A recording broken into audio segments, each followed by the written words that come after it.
ആണ്. അപ്പോൾ നമുക്ക് ആദ്യം തന്നെ പ്ലാസ്മോളിസിസ് എന്താണെന്ന് പഠിക്കാം. പ്ലാസ്മോളിസിസ് പഠിക്കുന്നതിന് മുന്നേ നമ്മൾ അറിഞ്ഞിരിക്കേണ്ട കുറച്ച് കാര്യങ്ങളാണ് ഐസോടോണിക് സൊല്യൂഷൻ, ഹൈപ്പർടോണിക് സൊല്യൂഷൻ, അതുപോലെ തന്നെ ഹൈപ്പോടോണിക് സൊല്യൂഷൻ. അപ്പോൾ ഈ കാര്യങ്ങളൊക്കെ നമുക്ക് ആദ്യം തന്നെ നമുക്ക് ഡിസ്കസ് ചെയ്യാം. അപ്പോൾ എന്താണ് ഐസോടോണിക് സൊല്യൂഷൻ? ഐസോടോണിക് അല്ലേ, ഐസോ മീൻസ് നമുക്കറിയാം ഐസോയുടെ മീനിങ് എന്താണ്? സെയിം അല്ലേ, ഒരേപോലെ വരുന്നത് എന്നുള്ള മീനിങ് ആണ് ഐസോയ്ക്ക് ഉള്ളത്. അപ്പോൾ ഐസോടോണിക് സൊല്യൂഷൻ എന്ന് പറയുമ്പം എങ്ങനെയുള്ള സൊല്യൂഷൻ ആയിരിക്കും അത്? അപ്പോൾ സപ്പോസ് നമ്മൾ ഒരു സൊല്യൂഷൻ കൺസിഡർ ചെയ്യാണ് അല്ലേ, ഈ ഒരു ബീക്കറിൽ നമ്മുടെ കയ്യിൽ കുറച്ച് ഉപ്പുവെള്ളമുണ്ട്. അപ്പോൾ ഈ ഉപ്പുവെള്ളത്തിലോട്ട് നമ്മൾ ഒരു സെല്ലിനെ പ്ലേസ് ചെയ്യാണ്, ഒരു കോശത്തിനെ ആഡ് ചെയ്യാണ്. അങ്ങനെ നമ്മളൊരു കോശത്തിനെ ആഡ് ചെയ്ത് കഴിഞ്ഞിട്ടുണ്ടെങ്കിൽ ഇവിടെ എന്ത് സംഭവിക്കാം? ട്രാൻസ്പോർട്ടേഷൻ സംഭവിക്കാം. സബ്സ്റ്റൻസുകൾ സൊല്യൂഷനിൽ നിന്നും എങ്ങോട്ടേക്ക് മൂവ് ചെയ്തേക്കാം? നമ്മുടെ ഈ സെല്ലിലോട്ട് മൂവ് ചെയ്തേക്കാം. അപ്പോൾ ആ ഒരു മൂവ്മെൻറ്റ് എന്തിൻ്റെ അടിസ്ഥാനത്തിലാണെന്നറിയാവോ? അതായത് നമ്മുടെ ഈ സൊല്യൂഷനിൽ കാണപ്പെടുന്ന സൊല്യൂട്ടിൻ്റെ അളവിന് അനുസരിച്ചായിരിക്കും ഇവിടെ ട്രാൻസ്പോർട്ടേഷൻ ഉണ്ടാവുക. Transportation of what? എന്താണ് ഇവിടെ ട്രാൻസ്പോർട്ട് ചെയ്യപ്പെടുന്നത്? വാട്ടറാണ് ട്രാൻസ്പോർട്ട് ചെയ്യപ്പെടുന്നത്.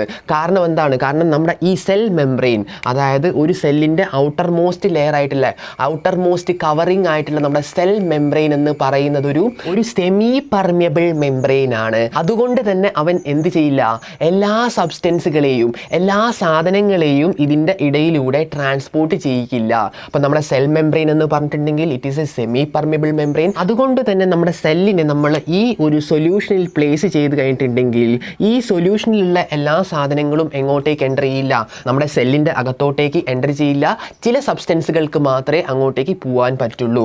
വെള്ളത്തിന് എന്ത് ചെയ്യാൻ പറ്റും? വെള്ളത്തിന് ഇവിടുന്ന് ഇങ്ങോട്ടേക്ക് പോകാൻ പറ്റും. പക്ഷേ അതും എന്തിൻ്റെ അടിസ്ഥാനത്തിലാണ്? നമുക്കറിയാം ഓസ്മോസിസ് നടക്കണമെങ്കിൽ അവിടെ എന്ത് വേണം? വാട്ടർ പൊട്ടൻഷ്യൽ ഗ്രേഡിയൻറ്റ് ഉണ്ടായിരിക്കണം അല്ലെ, വെള്ളത്തിൻ്റെ കോൺസെൻട്രേഷനിൽ വ്യത്യാസം ഉണ്ടായിരിക്കണം. അതുപോലെ തന്നെ വാട്ടർ മൂവ് ചെയ്യുന്നതാണെങ്കിൽ അതിൻ്റെ ഹയർ പൊട്ടൻഷ്യൽ ടു ലോവർ പൊട്ടൻഷ്യലിലോട്ടായിരിക്കും അല്ലെ, higher concentration to lower concentration. അപ്പോൾ ഈ ഒരു സൊല്യൂഷൻ ആക്ച്വലി എങ്ങനെയുള്ളതാണ്? അതായത് നമ്മുടെ സെല്ലിനെ കമ്പയർ ചെയ്യാൻ നേരത്ത് നമ്മുടെ സെല്ലിൻ്റെ അകത്ത് സൈറ്റോപ്ലാസം ഉണ്ടല്ലോ അല്ലെ, സൈറ്റോപ്ലാസം എന്ന് പറഞ്ഞിട്ടുണ്ടെങ്കിൽ നമുക്കറിയാം fluid portion of A cell അല്ലെ, ഒരു സെല്ലിൻ്റെ അകത്തുള്ള ഫ്ലൂയിഡിന് സമാനമായിട്ടുള്ള അതിനെയാണ് നമ്മൾ എന്ത് പറയുന്നത്? സൈറ്റോപ്ലാസം എന്ന് പറയുന്നത്. ആ സൈറ്റോപ്ലാസത്തിലായിരിക്കും സെൽ ഓർഗനൽസും അതുപോലെ ഇരിക്കുന്ന സാധനങ്ങളൊക്കെ ഉണ്ടാവുന്നത്. നമ്മുടെ ഈ സൈറ്റോപ്ലാസം എന്ന് പറഞ്ഞിട്ടുണ്ടെങ്കിൽ തീർച്ചയായിട്ടും അവിടെ എന്തുണ്ടാവും? സൊല്യൂട്ടുകൾ ഉണ്ടാവും. അപ്പോൾ ആ ഒരു സൊല്യൂട്ടിൻ്റെ അളവ് അല്ലെ, ആ ഒരു സൊല്യൂട്ടിൻ്റെ കോൺസെൻട്രേഷൻ എത്രയാണോ അതിന് ഓൾമോസ്റ്റ് ഈക്വൽ ആണ് നമ്മുടെ ഈ പറയുന്ന മീഡിയം, ഈ പറയുന്ന സൊല്യൂഷൻ എങ്കിൽ അങ്ങനെയുള്ള സൊല്യൂഷനെയാണ് നമ്മൾ എന്ത് വിളിക്കുന്നത്? Isotonic solution. അപ്പം എന്താണ് ഐസോടോണിക് സൊല്യൂഷൻ എന്ന് പറയുന്നത്? അതായത് നമ്മുടെ സെല്ലിൻ്റെ അകത്തുള്ള സൈറ്റോപ്ലാസത്തിൽ അടങ്ങിയിരിക്കുന്ന സൊല്യൂട്ടിൻ്റെ കോൺസെൻട്രേഷന് ഓൾമോസ്റ്റ് ഈക്വൽ അല്ലെങ്കിൽ ഈക്വൽ ആണ് നമ്മുടെ സൊല്യൂഷനിൽ കാണപ്പെടുന്ന സൊല്യൂട്ടിൻ്റെ കോൺസെൻട്രേഷൻ എങ്കിൽ നമുക്ക് എന്ത് പറയാൻ പറ്റും? ഈ ഒരു സൊല്യൂഷൻ ഐസോടോണിക് ആണ്. അപ്പം വളരെ വ്യക്തമാണ്, നമ്മുടെ സൊല്യൂഷൻ്റെ അതേ വാട്ടർ പൊട്ടൻഷ്യൽ തന്നെയായിരിക്കും എവിടെയും ഉണ്ടാവുന്നത്, നമ്മുടെ സെല്ലിൻ്റെ അകത്തും ഉണ്ടാവുന്നത്. അപ്പം ഈ ഒരു കേസിൽ ഇവിടെ എങ്ങനെയുള്ള മൂവ്മെൻ്റ് ആണ് സംഭവിക്കുക?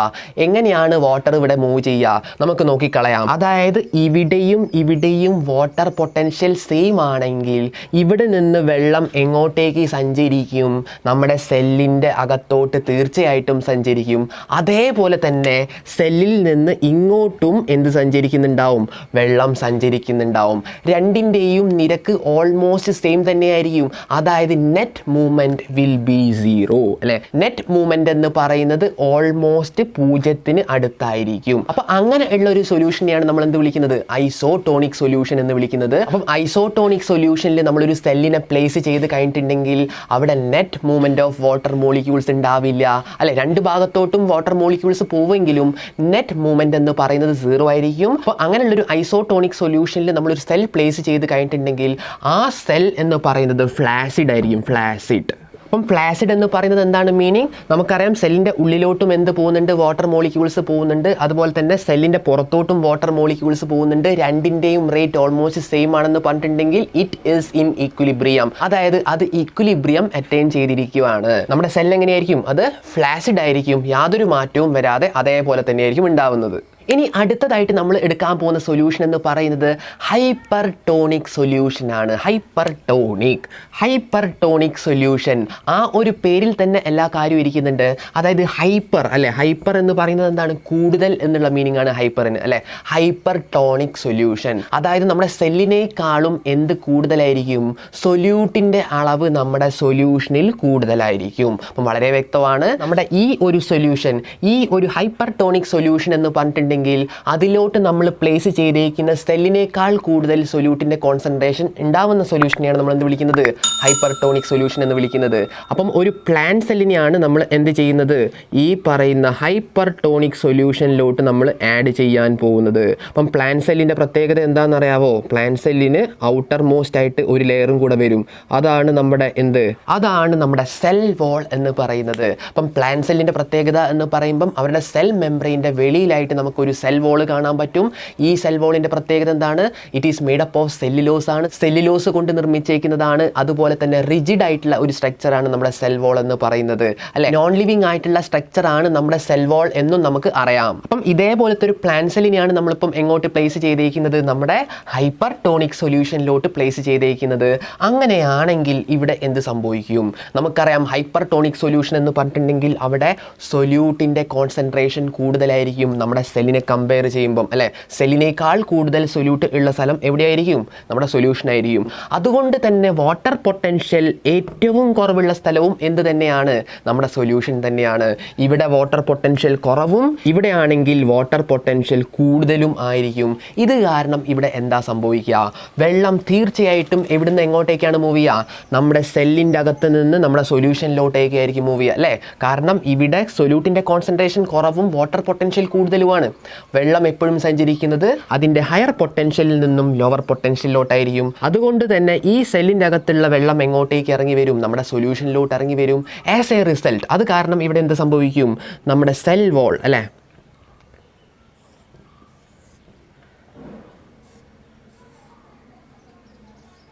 നമ്മുടെ സെൽ വോളിൻ്റെ അകത്താണ് നമുക്ക് എന്ത് കാണാൻ പറ്റുന്നത്, സെൽ മെംബ്രെയിൻ കാണാൻ പറ്റുന്നത് പ്ലാന്റ് സെൽസിൽ.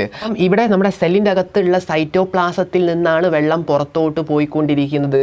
അതുകൊണ്ട് തന്നെ വെള്ളം നഷ്ടപ്പെട്ട് അവസാനം എന്ത് സംഭവിക്കുകയാണ്, ഇവിടെ നമ്മുടെ സെൽ മെംബ്രെയിൻ ഷ്രിങ്ക് ആവുകയാണ് അല്ലേ. ഷ്രിങ്കിങ് മീൻസ് അത് ചുളുങ്ങിപ്പോവും അല്ലേ.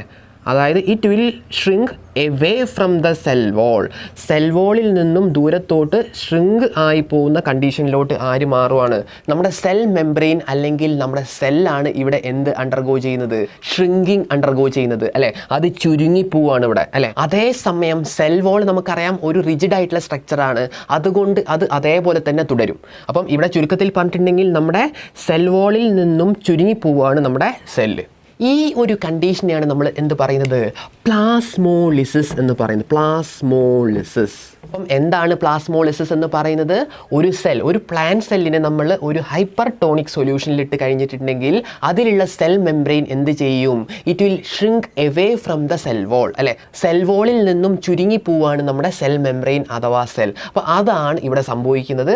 ആ ഒരു പ്രോസസ്സിനെയാണ് നമ്മൾ പ്ലാസ്മോളിസിസ് എന്ന് പറയുന്നത്. അപ്പം പ്ലാസ്മോളിസിസ് എന്ന് പറയുന്ന പ്രോസസ്സിൽ വെള്ളം നഷ്ടപ്പെടുന്നത് ആദ്യം സൈറ്റോപ്ലാസത്തിൽ നിന്നായിരിക്കും, പിന്നീട് വാക്യൂളിൽ നിന്നും വെള്ളം നഷ്ടപ്പെടും. കാരണം നമുക്കറിയാം വാക്യൂളിലാണ് ഇവിടെ എന്ത് ചെയ്യുന്നത്, സാധനങ്ങളൊക്കെ സ്റ്റോർ ചെയ്യുന്നത്. അപ്പം ആദ്യം വെള്ളം നഷ്ടപ്പെടുന്നത് സൈറ്റോപ്ലാസത്തിൽ നിന്നാണ്, രണ്ടാമത് വെള്ളം നഷ്ടപ്പെടുന്നത് വാക്യൂളിൽ നിന്നാണ്. ഇനി അടുത്തതായിട്ട് നമ്മൾ പഠിക്കുന്നതാണ് ഹൈപ്പോട്ടോണിക് സൊല്യൂഷൻ. ഹൈപ്പോ അല്ലെ, ഹൈപ്പോട്ടോണിക് സൊല്യൂഷൻ.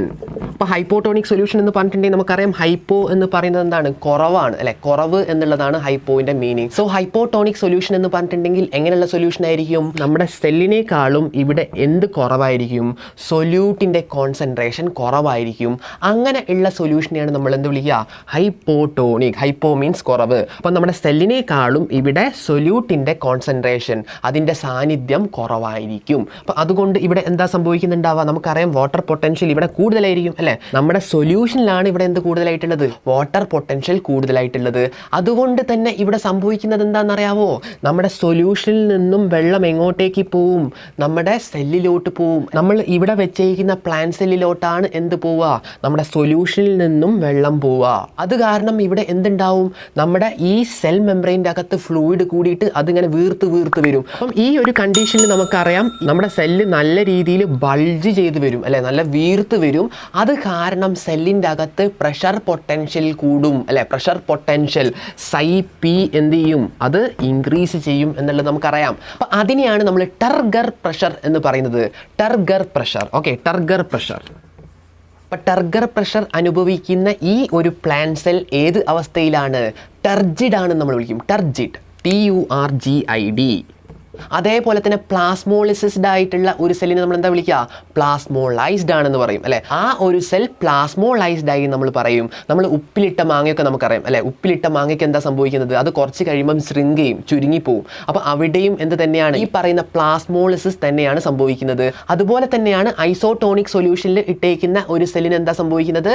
അത് ഫ്ലാസിഡ് ആയി എന്ന് നമ്മൾ പറയും. ഫ്ലാസിഡ്. അപ്പം ഇവിടെ എന്താ സംഭവിക്കുന്നത്? സെല്ലിൻ്റെ അകത്തോട്ട് വെള്ളം കയറുന്നത് കൊണ്ട് ഈ സെൽ ടർജിഡ് ആയിട്ട് മാറും. ടർജിഡ് ആയിട്ട് മാറിയിട്ടുണ്ടെങ്കിൽ നമുക്കറിയാം ഉള്ളിൽ പ്രഷർ കൂടുതലായിരിക്കും അല്ലേ. Pressure potential Ψp കൂടിയിട്ടുണ്ടാവും. അങ്ങനെയുള്ള പ്രഷറിനെയാണ് നമ്മൾ ടർഗർ പ്രഷർ എന്ന് വിളിക്കുന്നത്. അപ്പോൾ ഈ ഒരു പ്രഷർ കാരണം ഇവിടെ എന്ത് വരാൻ ചാൻസ് ഉണ്ട്? ഈ ഒരു സെൽ ബേസ്റ്റ് ചെയ്യാൻ, പൊട്ടിത്തെറിക്കാനുള്ള ചാൻസ് ഉണ്ട്. പക്ഷേ നമ്മൾ ഇവിടെ എടുത്തേക്കുന്നത് എങ്ങനെയുള്ള സെല്ലാണ്? ഒരു പ്ലാന്റ് സെല്ലാണ്. പ്ലാന്റ് സെല്ലിൻ്റെ പ്രത്യേകത എന്ന് പറഞ്ഞിട്ടുണ്ടെങ്കിൽ പ്ലാന്റ് സെല്ലിൻ്റെ പുറകിലായിട്ട് നമുക്ക് എന്ത് കാണാൻ പറ്റും? സെൽ മെംബ്രെയിൻ വെളിയിലായിട്ട് ഇവിടെ സെൽ വോൾ എന്ന് പറയുന്ന റിജിഡ് ആയിട്ടുള്ള സ്ട്രക്ചർ ഉണ്ട്. ആ സ്ട്രക്ചർ ഉള്ളത് കൊണ്ട് തന്നെ ഒരിക്കലും ഇവിടെ എന്ത് സംഭവിക്കില്ല? നമ്മുടെ പ്ലാന്റ് സെല്ല് ബേസ്റ്റ് ചെയ്യില്ല. ഈ പറയുന്ന ടർഗർ പ്രഷർ കൂടിയത് കൊണ്ട് ഇവിടെ ഒരിക്കലും എന്ത് സംഭവിക്കുന്നില്ല? നമ്മുടെ പ്ലാന്റ് സെല്ല് ബേസ്റ്റ് ചെയ്യുന്നില്ല. It is because of cell wall.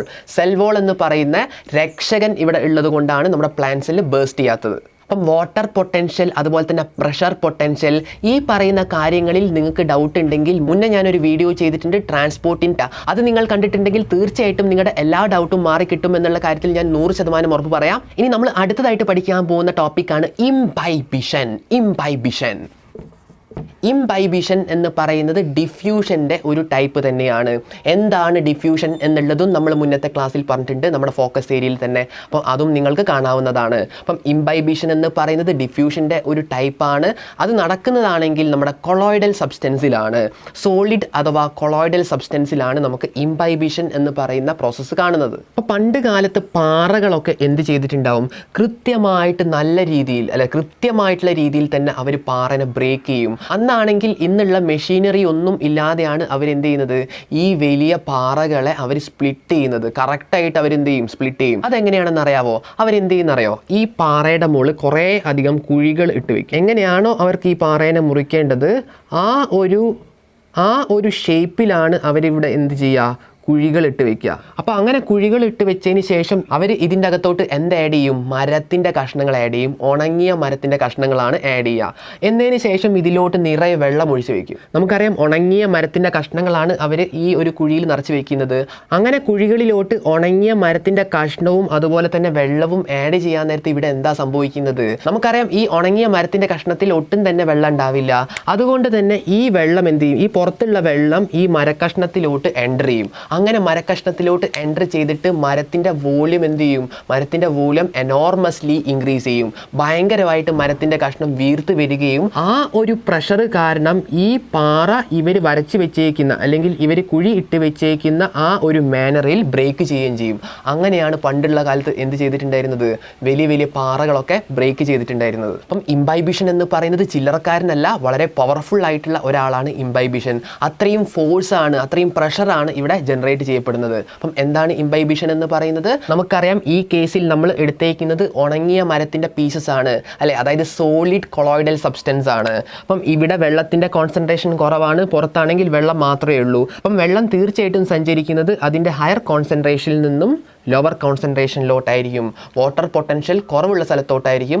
അങ്ങനെ എന്താ സംഭവിച്ചത്, നമ്മുടെ വെള്ളം എന്ത് ചെയ്തു, ഈ പറയുന്ന സോളിഡ് കൊളോയിഡൽ സബ്സ്റ്റൻസിലോട്ട് കയറിയിട്ട് അതിൻ്റെ വോളിയം എനോർമസ്ലി കൂടി, അല്ലെ, അതിൻ്റെ വോളിയം ഭയങ്കരമായിട്ട് കൂടുന്ന കണ്ടീഷൻ ഉണ്ടായി. അപ്പോൾ അതാണ് എന്ത്, ആ ഒരു ഫിനോമിനെയാണ് നമ്മൾ എന്ത് പറയുന്നത്, ഇംബൈബിഷൻ എന്ന് പറയുന്നത്. അപ്പം ഇംബൈബിഷൻ എന്ന് പറഞ്ഞിട്ടുണ്ടെങ്കിൽ വളരെ സിമ്പിൾ ആണ്. Imbibition is a type of diffusion where water enters into a colloidal or a solid substance which increases its volume. അപ്പം ഈ ഇംബൈബിഷൻ കാരണം ഉണ്ടാവുന്ന ഒരു ഫിനോമിനനാണ് ജെർമിനേഷൻ ഓഫ് സീഡ്സ്, അല്ലെ. സീഡ് ജെർമിനേറ്റ് ചെയ്തിട്ട് പ്ലുമ്യൂൾ മുകളിലോട്ട് കയറി വരും. അതൊക്കെ ഉണ്ടാവുന്നത് എന്ത് കാരണമാണ്, ഈ പറയുന്ന ഇംബൈബിഷൻ കാരണമാണ്. നമുക്കറിയാം നമ്മുടെ സീഡ് നമ്മൾ പ്ലേസ് ചെയ്യുന്നത് മണ്ണിൻ്റെ അടിയിലാണ്. ആ മണ്ണിൻ്റെ അടിയിൽ നിന്നാണ് ഈ സാധനങ്ങൾ പുറത്തോട്ട് എഴുന്നേറ്റ് വരുന്നത്. അതിനൊക്കെ കാരണം ഇംബൈബിഷനാണ്. അപ്പോൾ ഇന്നടുത്ത ക്ലാസ് എല്ലാവർക്കും ഇഷ്ടപ്പെട്ടെന്ന് ഞാൻ വിശ്വസിക്കുന്നു. എന്തെങ്കിലും ഡൗട്ട് നിങ്ങൾക്കുണ്ടെങ്കിൽ തീർച്ചയായിട്ടും കമൻറ്റ് ചെയ്യുക. അടുത്ത ക്ലാസ് നമുക്ക് വീണ്ടും കാണാം. ബൈ.